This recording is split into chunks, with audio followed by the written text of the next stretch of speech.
नमस्कार दोस्तों, स्वागत है एक बार फिर से आपके अपने एजुकेशन चैनल एज यूट्यूबर देव पर। तो आगामी असिस्टेंट प्रोफेसर 2022 भर्ती परीक्षा का जो थर्ड पेपर है दोस्तों, राजस्थान का सामान्य अध्ययन, उसका राजनीति वाला जो पोर्शन है, राजस्थान की राजनीतिक और प्रशासनिक व्यवस्था, उसमें हम लोगों ने पिछली बार अध्ययन किया था राज्यपाल के बारे में। सबसे पहले राज्यपाल के इम्पोर्टेंट जो टॉपिक के जो बिंदु थे वो हमने अध्ययन किए, और उसके बाद जो है महत्वपूर्ण क्वेश्चंस जो थे, विशेषकर ओल्ड क्वेश्चन पेपर से लिए हुए और ऑथेंटिक बुक से बनाए हुए, तो वो हमने पढ़े। आज हम लोग बात करेंगे मुख्यमंत्री एवं मंत्रिपरिषद के बारे में। तो जैसा कि आपको पता है कि कार्यपालिका के दो प्रकार होते हैं, एक वास्तविक और एक संवैधानिक।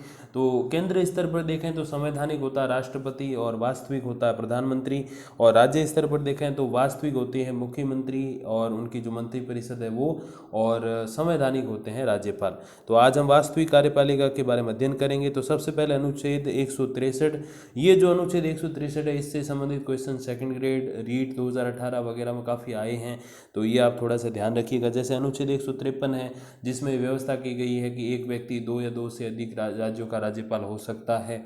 वैसे 163 में ये व्यवस्था की गई है कि राज्यपाल को उसके कार्यों में सलाह देने के लिए मंत्रिपरिषद होगी, जिसका मुखिया मुख्यमंत्री होगा। अनुच्छेद 164 में क्या है कि राज्यपाल मुख्यमंत्री की नियुक्ति करेगा और फिर मुख्यमंत्री की सलाह से अन्य मंत्रियों की भी नियुक्ति करेगा। तो मंत्री और मुख्यमंत्री किसके समक्ष अपनी शपथ ओथ लेते हैं? वो लेते हैं राज्यपाल के समक्ष। अब देखिए, इस संबंध में डॉक्टर भीमराव अंबेडकर ने क्या बोला है। मुझे इस बात में तनिक भी संदेह नहीं है कि संविधान का यह तात्पर्य है कि मंत्रिमंडल तब तक पदासीन रहेगा जब तक उसे विधानसभा का बहुमत प्राप्त है। सीधी सी बात है कि मंत्रिमंडल यानी कि सरकार, और सरकार तब तक रहती है जब तक उसे बहुमत प्राप्त होता है विधानसभा में। अब देखिए, मुख्यमंत्री का विशेषाधिकार क्या है? मंत्रिपरिषद का गठन करना और विभागों का बंटवारा करना। अब 91वां संवैधानिक संशोधन, ये काफ़ी बार क्वेश्चन आया है, कॉलेज लेक्चरर तक तो आया ही है, निचले स्तर भी अगर आप देखोगे third grade, second grade, first grade, उसमें भी क्वेश्चन आते रहता है। देखिए 91 जो अपने संवैधानिक संशोधन है, उसमें जो संशोधन किया गया था वो ये है कि मंत्रिपरिषद की अधिकतम संख्या विधानसभा के कुल सदस्यों की संख्या का 15% तक हो सकती। तो अपने जो एमएलए की संख्या है विधानसभा के सदस्यों की, वो है 200, और 200 का 15% जो होता है वो 30 होता है। तो यानी कि अपने राजस्थान में कितने मंत्री हो सकते हैं? मैक्सिमम 30, और मिनिमम कितने हो सकते हैं? वो हो सकते हैं 12। मैक्सिमम में, अधिकतम में तो परसेंट होते हैं कि जितने टोटल एमएलए हैं उसका 15%, और न्यूनतम यानी कि मिनिमम में केवल 12 होते हैं। 12% नहीं, केवल 12। तो ये आप ध्यान रखिएगा। जैसे यूपी है तो वहाँ 400 से ज़्यादा सीट हैं, तो इस हिसाब से अगर हम लोग देखें तो वहाँ लगभग जो है 60 मंत्री हो सकते हैं, अपने इधर 30 ही हो सकते हैं, 60 से 65 70 हो सकते हैं। तो ये चीज़ें हैं, तो 15% से ज़्यादा नहीं हो सकती। और 91वां संवैधानिक संशोधन कब हुआ ये पूछ सकते हैं, तो वो 2003 में हुआ था, और न्यूनतम कितने? 12। तो ये ध्यान रखिएगा। अगला बिंदु है मंत्रियों की योग्यताएं। तो किसी भी विधानमंडल का सदस्य होना आवश्यक है, नहीं होने पर 6 माह में सदस्यता लेनी जरूरी है। जैसे कोई भी व्यक्ति जो है अगर मुख्यमंत्री या मंत्री चुना जाता है तो उसे विधानसभा या विधान परिषद, दोनों में से एक का सदस्य होना जरूरी। अगर दोनों में से किसी का भी नहीं है तो भी काम चल जाएगा, लेकिन उसके लिए शर्त ये है कि उसको सदस्यता लेनी पड़ेगी नेक्स्ट अपकमिंग जो भी 6 मंथ होंगे उसके अंदर। अब देखिए, मंत्रियों को शपथ जो है वो दो प्रकार की लेनी होती है। पहली पद के कर्तव्य पालन की शपथ, और दूसरी गोपनीयता की शपथ। अब गोपनीयता की जो शपथ होती है उसका मतलब यही है कि जो भी मंत्रिमंडल और राज्यपाल के समक्ष जो भी बात वगैरह हुई होती है सरकार के क्रियाकलाप के संबंध में, उस बात को बाहर लीक नहीं करेंगे मीडिया में। ये चीज़ें जो है वहाँ पर ध्यान रखी जाती है। उदाहरण स्वरूप अगर आपको बताऊँ तो अरुण जेटली जी जब वित्त मंत्री थे अपने केंद्र में, और उस समय जो है अपने नोटबंदी लागू हुई थी, तो उन्होंने पीएम मोदी को जानकारी दी थी, लेकिन उन्होंने वो जानकारी तब बताई जब वो बताना चाहते थे। और भी कुछ एक मंत्री थे टॉप लेवल के, उनको पता था, लेकिन उन्होंने लीक नहीं किया। तो गोपनीयता का ओरिजिनल जो तात्पर्य है वो यही है कि सरकार की योजनाओं के बारे में तब ही बताया जाए जब सरकार चाहे, उससे पहले लीक नहीं किया जाए। अब देखिए मंत्रियों की श्रेणियां। तो मंत्रियों की श्रेणियां मैंने आपको पिछली बार बताई थी, कैबिनेट मंत्री, राज्य मंत्री और उप मंत्री, और कभी कभी आवश्यकता होने पर संसदीय सचिव भी इसमें नियुक्त कर ली जाते हैं। अब देखिए, जो कैबिनेट मंत्री जिसमें होते हैं केवल वो होती है मंत्रिमंडल, और जिसमें कैबिनेट मंत्री, राज्य मंत्री और उप मंत्री तीनों होते हैं वो होती है मंत्रिपरिषद। तो ये आप डिफरेंस जो है वो समझ के चलिएगा। अब देखिए अगला बिंदु, मंत्रिपरिषद का कार्यकाल जो है मैक्सिमम 5 साल हो सकता है, हालांकि एक बार आपातकाल में इससे ज़्यादा भी हुआ है, अमूमन 5 साल। और न्यूनतम तो देखो वैसा है कि विधानसभा में जब तक बहुमत रहेगा तब तक उनका कार्यकाल रहेगा, और बहुमत समाप्त तो फिर सरकार और जो मंत्रिपरिषद है उसका कार्यकाल भी समाप्त हो जाता है।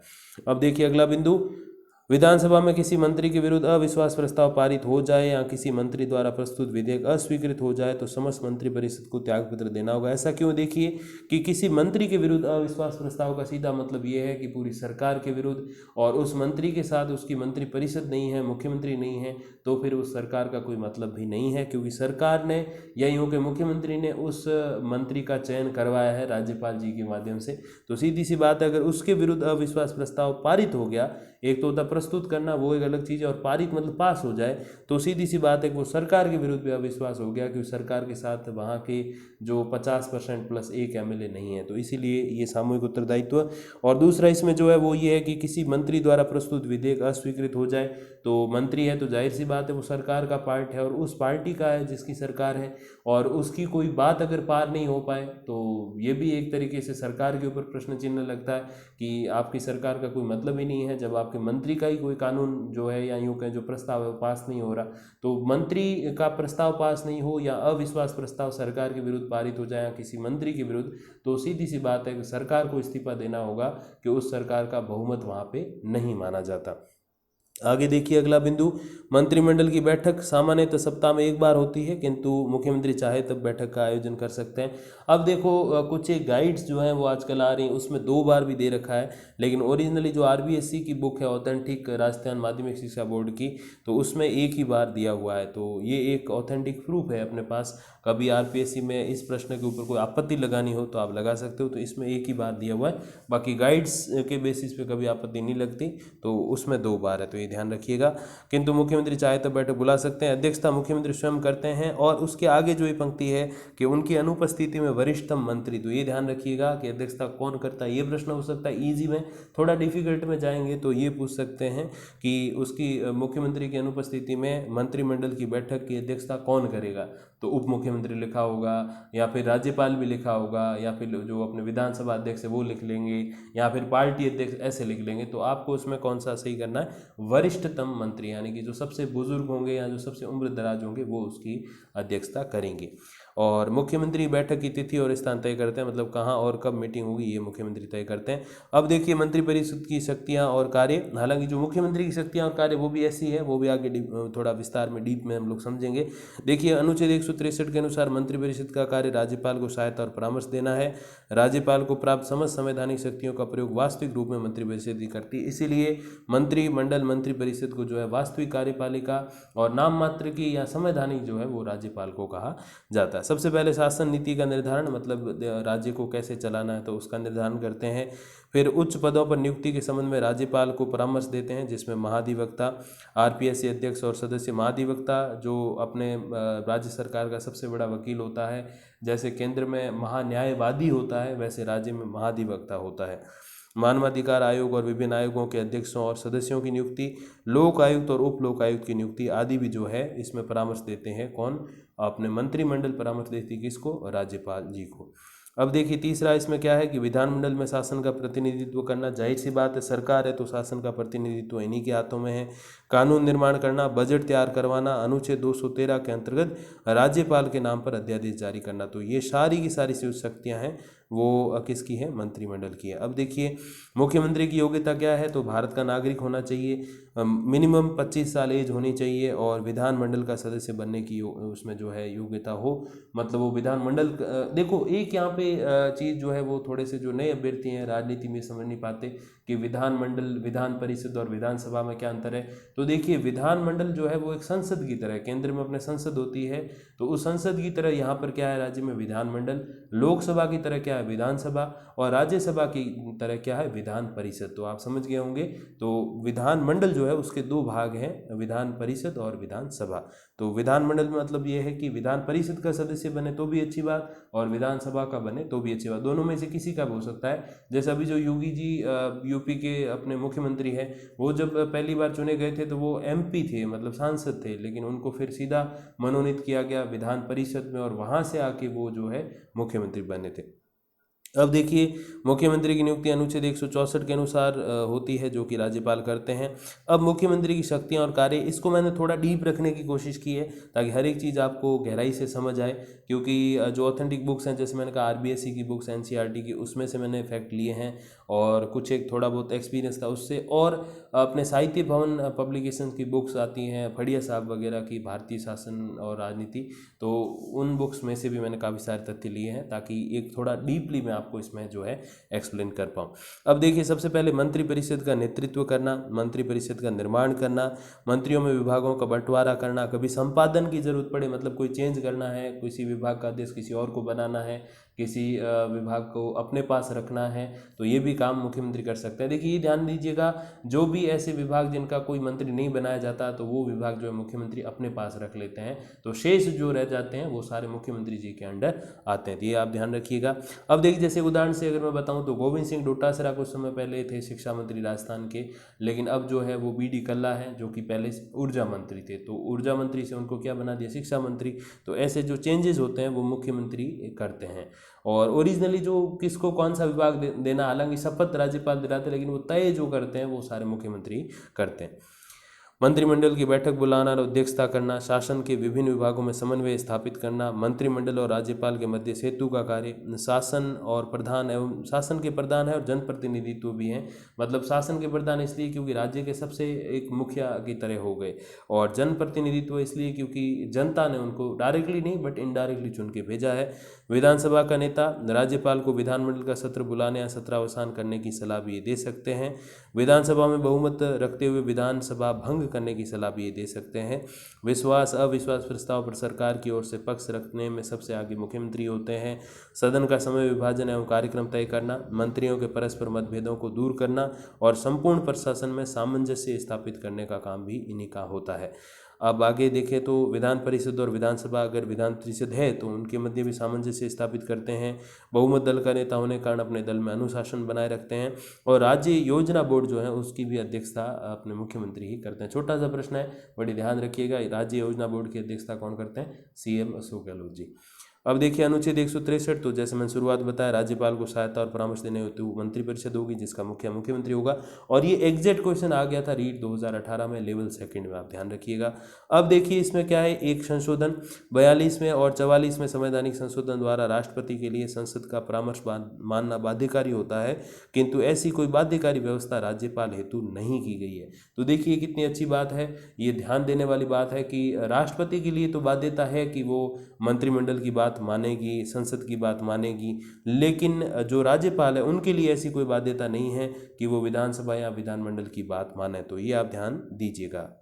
अब इसमें एक छोटा सा क्वेश्चन ये हो सकता है कि 42वां और 44वां संवैधानिक संशोधन हुए कब, तो ये 1976 और 1978 में क्रमशः हुए हैं। इतना डीपली नहीं पूछते, बट अगर कभी पूछें तो आप ध्यान रखिएगा। अब अगले इसमें जो एक छोटा सा बिंदु वो ये है कि 1971 में उच्च न्यायालय द्वारा दिया गया एक निर्णय, जिसके अंतर्गत राज्यपाल के परामर्श हेतु मंत्रिपरिषद सदैव उपस्थित रहेगी, त्यागपत्र या विघटन की स्थिति में नई मंत्रिपरिषद के गठन तक वो कार्यरत रहेगी। मतलब ऐसी कभी आवश्यकता है कि राज्यपाल को कोई परामर्श चाहिए तो मंत्रिपरिषद का विघटन हो चुका है या त्यागपत्र दे चुके हैं, तो भी नई मंत्रिपरिषद जब तक नहीं बनती तब तक पुरानी मंत्रिपरिषद ही काम करेगी। अब अगला अनुच्छेद जो है वो अनुच्छेद 164 खंड 1 है, उसके अनुसार देखें तो व्यक्तिगत उत्तरदायित्व राज्यपाल मुख्यमंत्री के परामर्श से किसी एक मंत्री को भी पदच्युत कर सकते हैं। तो ऐसा ज़रूरी नहीं है कि एक मंत्री घर जाएगा सबको जाना पड़ेगा। अगर मुख्यमंत्री चाहे तो राज्यपाल से सिफारिश कर सकते हैं कि आप किसी एक मंत्री को जो है घर भेज दीजिए।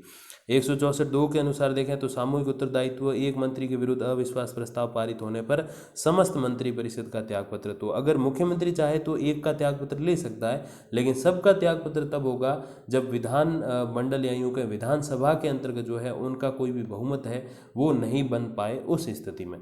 164(3) के अनुसार देखें तो पद ग्रहण करने से पूर्व मुख्यमंत्री और अन्य मंत्रियों को राज्यपाल के समक्ष 2 शपथ लेनी होती है। वो मैंने आपको बताया, जब मंत्री जो चीज़ करते हैं, शपथ लेते हैं, वही काम मुख्यमंत्री को करना पड़ता है, क्यों, आखिरकार वो भी एक मंत्री है। हाँ, सबसे आगे हैं बट ओरिजिनली वो भी एक मंत्री ही हैं। 164(4) के अनुसार देखें तो देखिए, कोई मंत्री जो निरंतर 6 मास की किसी अवधि तक राज्य के विधानमंडल का सदस्य नहीं है, उस अवधि की समाप्ति पर मंत्री नहीं रहेगा। अब देखिए, इसमें एक और फैक्ट है, आप देखिए 1996 में पंजाब के पूर्व मुख्यमंत्री बेंत सिंह के पुत्र तेज प्रकाश सिंह को 6 महीने के लिए नियुक्त किया गया मंत्री। उसके दौरान उनको जब चुनाव में खड़ा किया गया, या जो भी विधान परिषद या जो भी उनकी प्रोसेस रही, तो उसमें वो फिर से नहीं बन पाए एमएलए। अब जब वो नहीं बने विधायक, तो फिर से उन्हें 6 महीने के लिए मंत्री बना दिया गया। तब सर्वोच्च न्यायालय ने उनकी पुनर्नियुक्ति को असंवैधानिक करार दिया। मतलब ये है कि एक ही बार 6 महीने का आपको टाइम मिलेगा जो है विधानमंडल का सदस्य बनने, तो चाहे विधान परिषद का बनो चाहे विधानसभा का बनो, उसके बाद आपको टाइम नहीं मिलेगा। ऐसे नहीं कि एक बार 6 महीने का टाइम मिला, आप बने तो ठीक, नहीं तो फिर से 6 महीने का टाइम, फिर से 6, ऐसे नहीं होगा। एक ही बार 6 महीने का समय मिलेगा, उसमें आप बन गए सदस्य तो अच्छी बात है, नहीं बन गए तो फिर आप मंत्री नहीं रहोगे। तो ये चीज़ सर्वोच्च न्यायालय ने कही। 164(5) के अनुसार मंत्रियों के वेतन और भत्ते राज्य विधानमंडल तय करती है। अब देखिए, मंत्रियों के वेतन और भत्ते तो राज्य विधानमंडल तय करती है, लेकिन जो महाधिवक्ता है, जो राज्य के सबसे बड़े वकील आप जिनको कह सकते हो, केंद्र में जो महान्यायवादी का पद होता है, अब उनका जो वेतन और भत्ते हैं वो राज्यपाल तय करते हैं। तो ये एक चीज़ आप ध्यान रखिएगा, मुख्यमंत्री और मंत्रिमंडल के जो वेतन भत्ते राज्य विधानमंडल यानी कि विधानसभा कह दो अपने यहाँ पे, वो तय करती है। और जो महाधिवक्ता है उनके वेतन और भत्ते कौन तय करता है? राज्यपाल तय करते हैं। आप पढ़ भी लोगे। देखिए, अनुच्छेद 165 राज्य में महाधिवक्ता की व्यवस्था राज्य पुनर्गठन अधिनियम 1956 के अंतर्गत। कई बार ये भी प्रश्न पूछते हैं कि राज्य में महाधिवक्ता की व्यवस्था किस साल की या किस वर्ष से प्रारंभ हुई? तो 1956 में राज्य पुनर्गठन अधिनियम के अंतर्गत आरंभ हुई। अब देखिए, क्या योग्यता है किसी व्यक्ति को राज्य में महाधिवक्ता बनना है, तो क्या योग्यता चाहिए, क्या एलिजिबिलिटी चाहिए? तो देखिए, उच्च न्यायालय का न्यायाधीश नियुक्त होने के योग्य कोई भी व्यक्ति है, मतलब जो हाई कोर्ट का जज हो सकता है, वो व्यक्ति महाधिवक्ता हो सकता है। भारत का नागरिक हो, 10 वर्षों तक न्यायाधीश रहा हो, चाहे किसी भी छोटे से छोटे बड़े से बड़े कोर्ट में 10 सालों तक जज रहा हो, या फिर हाई कोर्ट का जो है 10 सालों तक वकील रहा हो, तो वो व्यक्ति जो है राज्य में महाधिवक्ता नियुक्त हो सकता है। और सरकार की दृष्टि में जो है विधि का ज्ञाता हो, ऐसे भी लिखा है कई जगह। तो मतलब ये है कि सरकार का फेवरेट होना चाहिए, सीधे शब्दों में यही है। बाकी आप कितने ज्ञानी हो कोई नहीं देख रहा। सरकार अगर सीएम साहब चाहे कि हाँ भाई ये सही है, कानून का बिल्कुल राजनीतिक है, पूरा विधिवेत्ता है, तो फिर आप बन सकते हो। देखिए, विधानमंडल के सदस्य को मिलने वाले विशेषाधिकार और भत्ते महाधिवक्ता को दे हैं। मतलब ये है कि विधानमंडल के जो सदस्य यानी जो एमएलए को जो सुविधा मिलती है, जो भत्ते, जो पैसा वगैरह जो मिलता है, वही सारा किसको मिलेगा? महाधिवक्ता। लेकिन इसमें यह है कि भत्ते और जो विशेषाधिकार सुविधा है वो है, लेकिन जो वेतन है वो नहीं है। ये एक चेंज है। अब यहाँ जो भत्ते होते हैं वो भी पैसे होते हैं, तो मेरा जो शब्द है कि भाई पैसा मिलता है वो भत्ते के रूप में मिलता है, लेकिन वेतन जो है वो कौन निर्धारित करता है? राज्यपाल निर्धारित करता है। और दोनों सदनों में भाग ले सकते हैं, विधानसभा विधान परिषद में, लेकिन वोट नहीं कर सकते। अब देखिए, पहले महाधिवक्ता कौन थे? जिनको एजी बोलते हैं, एडवोकेट जनरल, और तो वो थे जीसी कासलीवाल। और वर्तमान में महाधिवक्ता कौन है? नरपत मल्लोडा। ये वीडियो आप शायद कुछ समय बाद देखो, तो आप ये जरूर चेक कर लेना कि वर्तमान में कौन है, तो वो चेंज होते रहते हैं। मैंने राजस्थान सरकार की जो वेबसाइट है उससे चेक किया, तो नरपत मल NM लोडा जो है वो थे। कार्यालय कहाँ है इनका? तो जोधपुर में है। उसकी शाखा जो है वो जयपुर में है। अब देखिए, अनुच्छेद 165(2) के अंतर्गत महाधिवक्ता का ये कर्तव्य होगा कि वो राज्य सरकार को विधि संबंधित परामर्श प्रदान करे और उन कार्यों का निर्वहन करे जो राज्यपाल अथवा संविधान द्वारा दिए गए। तो राज्यपाल जो काम दे, उनको जो सरकार दे, वो उसे करना होता है। 165(3) के अंतर्गत देखिए, तो महाधिवक्ता राज्यपाल के प्रसाद पर्यंत पद धारण करेगा और इसके वेतन का निर्धारण जो है राज्यपाल करेंगे। जैसे मैंने आपको बताया कि मंत्रिमंडल, मुख्यमंत्री वगैरह जो, उनका वेतन कौन निर्धारित करता है? विधानमंडल या यूँ कहें विधानसभा निर्धारित करती है। लेकिन जो महाधिवक्ता है, एडवोकेट जनरल, तो उनका वेतन कौन निर्धारित करता है? राज्यपाल करता है, न कि विधानसभा। तो ये आप ध्यान रखिएगा। कई बार इसी पे हम कंफ्यूज होते हैं कि भाई मुख्यमंत्री और मंत्रिमंडल का वेतन विधानसभा निर्धारित करती है या विधानमंडल निर्धारित करता है, तो फिर महाधिवक्ता का भी यही करेंगे। ऐसा नहीं, महाधिवक्ता का वेतन कौन तय करते हैं? राज्यपाल तय करते हैं। अब देखिए, अनुच्छेद 166 खंड 1 के अनुसार मुख्यमंत्री हेतु यह अनिवार्य है कि राज्य संबंधी सूचना राज्यपाल को प्रेषित की जाए, तो बिल्कुल देनी जरूरी है। अनुच्छेद 166(2) के अनुसार राज्यपाल द्वारा सूचना मांगने पर मुख्यमंत्री द्वारा वह सूचना उपलब्ध करवाना जरूरी है, उनको देनी पड़ेगी कि भाई क्या चल रहा है सरकार में। 167(3) के अनुसार देखें तो ऐसा विषय जिस पर मंत्री ने निर्णय कर लिया है किंतु मंत्री परिषद ने विचार नहीं किया है, राज्यपाल के निर्देश पर मुख्यमंत्री उसे मंत्री परिषद के विचार हेतु रखेगा। मतलब यही है कि कोई ऐसा विषय जिस पर जो है एक व्यक्ति जो है जो मंत्री है उसने फैसला कर लिया हाँ ऐसा करेंगे, लेकिन मंत्री परिषद जिसमें कैबिनेट मंत्री, राज्य मंत्री, उप मंत्री आते हैं, उन्होंने निर्णय नहीं लिया मिलके, तो राज्यपाल अगर मंगाएंगे तो वो विचार भी उनको बताना पड़ेगा कि क्या हमने बात करी है। अब देखिए मुख्यमंत्री की नियुक्ति के संबंध में कुछ निर्णय हैं। अनुच्छेद 164 के अंतर्गत राज्यपाल द्वारा मुख्यमंत्री की नियुक्ति की जाती है। इस संबंध में 2001 में जयललिता जो कि तमिलनाडु की सीएम थी, उन्होंने उनके मामले में सर्वोच्च न्यायालय ने एक बात कही है कि मुख्यमंत्री की नियुक्ति के संबंध में राज्यपाल की शक्तियां असीमित नहीं हैं। यदि राज्यपाल किसी ऐसे व्यक्ति को मुख्यमंत्री नियुक्त करता है जो विधानसभा का सदस्य बनने के योग्य नहीं है तो ऐसी नियुक्ति जो है वो असंवैधानिक होगी। सीधा सा मतलब यही है कि राज्यपाल बिल्कुल अनलिमिटेड पावर नहीं रखता मुख्यमंत्री को चुनने के संबंध में। राज्यपाल किसी ऐसे व्यक्ति को मुख्यमंत्री नियुक्त नहीं कर सकता जो एमएलए भी नहीं बन सकता। कहने का मतलब ये है कि राज्यपाल उसी व्यक्ति को सीएम बना सकते हैं या सीएम के लिए नियुक्त कर सकते हैं जो एमएलए, मिनिमम एमएलए बन सकता हो, विधानसभा का सदस्य या विधायक जो है वो बन सकता हो। अगर वो विधायक नहीं बन सकता तो फिर उसको मुख्यमंत्री भी नहीं बना सकते, ऐसा कहना है माननीय सर्वोच्च न्यायालय का। अब देखिए श्री प्रकाश सिद्धांत जो एक शब्द है वो उसका क्या तात्पर्य देखिए। 1952 में मद्रास राज्य में राज्यपाल श्री प्रकाश ने बहुमत के दावे को नजरअंदाज करके सबसे बड़े दल के नेता सी राजगोपालचारी को मुख्यमंत्री नियुक्त किया था। अब देखो ये बहुमत का दावा और सबसे बड़े दल के नेता ये अलग अलग चीजें कैसे, अमूमन ये चीज़ें एक ही क्यों होती है। जैसे अब मुख्यमंत्री हैं तो बहुमत तो उनका है नहीं, 101 सीट उनके पास नहीं थी, 94 ही थी, और जो कम पड़ रही थी वो फिर बसपा वगैरह के जोड़ जाड़ के उन्होंने कंप्लीट कर लिया अभी, लेकिन कम पड़ रही थी। अब उस एक तो तरफ तो देखो यहाँ जो शब्द लिखा गया है कि सबसे बड़े दल के नेता, तो सबसे बड़े दल के नेता इधर देखे तो कांग्रेस के अशोक गहलोत जी, तो वो हो गए राजगोपालाचारी। अब क्या हुआ कि श्री प्रकाश ने क्या किया, जो राज्यपाल थे वो बहुमत के दावे को नजरअंदाज करके सबसे बड़े दल के नेता को बना दिया।